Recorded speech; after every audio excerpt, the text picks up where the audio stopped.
and rebellions in America that would dwarf those already witnessed in other countries like Iceland and Greece. With active duty military personnel already being stationed inside the United States under NORTHCOM, partly for the purpose of crowd control, fears that America could be incarcerated in detainment camps are all too real. The bill mandates that 6 separate facilities are established in different federal emergency management agency regions throughout the country. The camps will double as command and control centers that will also house 24/7 operation watch centers, as well as training facilities for federal, state, and local first responders. The bill also contains language that will authorize camps to be established within close or already operating military bases. As we have previously reported, in early 2006, Halliburton subsidiary Kellogg, Brown & Root was awarded a $385 million contract by Homeland Security to construct detention and processing facilities in the event of a national emergency. Now, we need to call our congressmen and senators and band together and oppose H.R. 645. Brian, would you like to comment on this before we go to a break? In the way many legislative measures have been written up throughout, the past decade, practically anything can be considered an emergency. Yes, and with them obviously telling us they're bringing troops home in case we have economic collapse and rioting in the street, and now they're trying to pass a bill to fund detention camps like this. I mean, they're not really keeping it from us. I mean, it's right in front of our face if we want to face it. Well, we've got to take a break, and we're going to come back with more news, and then we will go to your phone calls. I urge everyone today, if you want to call in as soon as we go to the phones. Don't wait to the last minute. We're getting more phone calls when we go off the air. So we're here on WSIC 1400, WDSL 1520.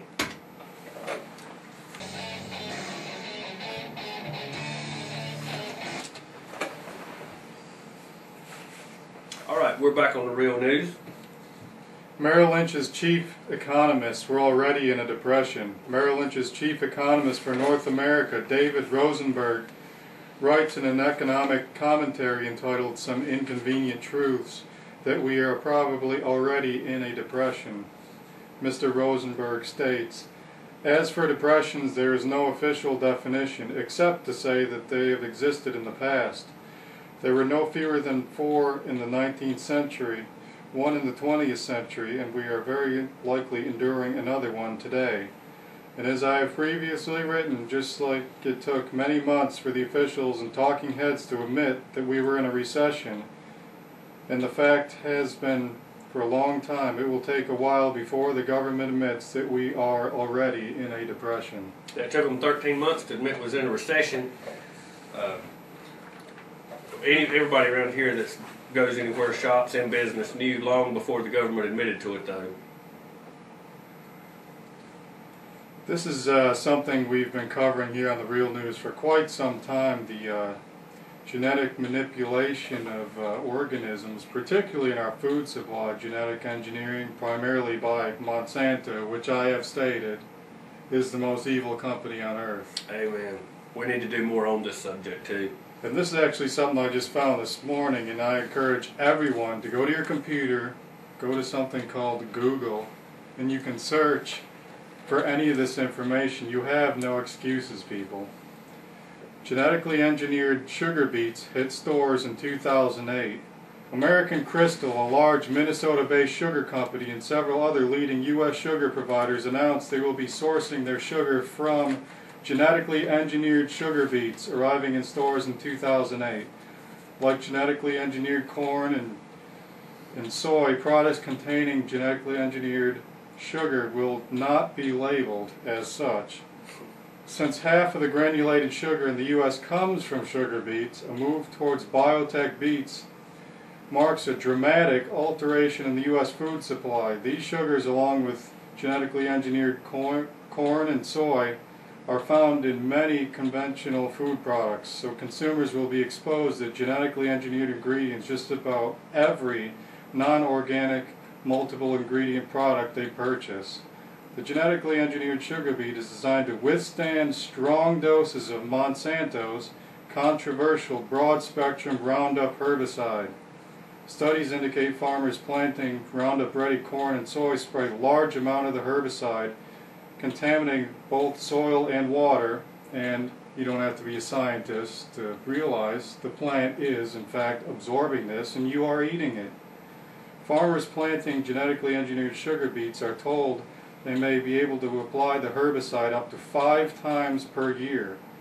Sugar beets are grown on 1.4 million acres by 12,000 farmers in the United States from Oregon to Minnesota, while candy companies like Hershey are urging farmers not to plant genetically engineered sugar beets, noting that consumer surveys suggest resistance to the product. In addition, the European Union, which has not approved genetically engineered sugar beets for human consumption.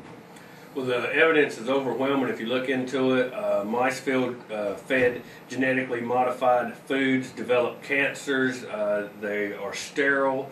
And here, people our age in their 30s, 40s, brain tumors, cancers, dying. I mean, if you just look at the evidence, we need to get an expert on here and really do a broadcast on this one subject. Absolutely. And you look into the history of Monsanto, RBGH, recombinant bovine growth hormone that's in your milk, and PCBs, Anniston, Alabama, look into that story. We have Agent Orange, BT cotton, the situation in India, thousands of farmers committing suicide. I mean, it's just... it's sickening. Iraqi farmers being forced to use Terminator seeds. We did a story on that a while back. We need to follow up on that. I've got one more news story that I want to do, and then we'll take a break and we'll come back with your phone calls. This was reported by the Associated Free Press. British Prime Minister Gordon Brown will call for the economic crisis to be used to create a new global order and a new form of internationalism. A mantra that is becoming all too familiar as globalists exploit the very problem they created to centralize power into fewer hands. In a speech, he urged countries to avoid muddling through as pessimists and make the necessary adjustments to better future and setting the new rules for this new global order. According to his office, and this is reported by American Free Press, Brown will argue against the risk that the crisis could start a retreat from globalization and instead will urge that it be seen as nothing more than, and I'm quoting, difficult birth pangs of a new global order. This Prime Minister Gordon Brown. Bilderberg member Brown has previously called for a new financial architecture for the global age, stating that the Bretton Woods system devised after the Second World War was out of touch with the New World Order. Brown calls for a new global order is one of the countless similar statements he and many other top globalists have made in the past. The solution being proposed to fix the problem is merely a greater dose of what caused the catastrophe in the first place. They created the problem of wildly irresponsible fractional reserve banking, the debt bubble, and the credit crunch by ceaselessly inflating the money supply and promoting the debt culture. Now they're going to offer their solution to the crisis, the further centralization of global economic power into fewer and fewer hands. And that's what we've been reporting right here on The Real News. So we're going to take our last break. If you want to call in, I urge you go ahead and call in. We can put you on hold. Our phone numbers are 704-873-1400. Davie County number 336-499-0681. Again, our website's therealnewsradio.com. Any of these videos that we play, you can see right there. I urge you to watch featured video 1, and you can email us on air at therealnewsradio.com. We'll be back in just a few minutes. WSIC 1400, WDSL 1520. What were you going to say?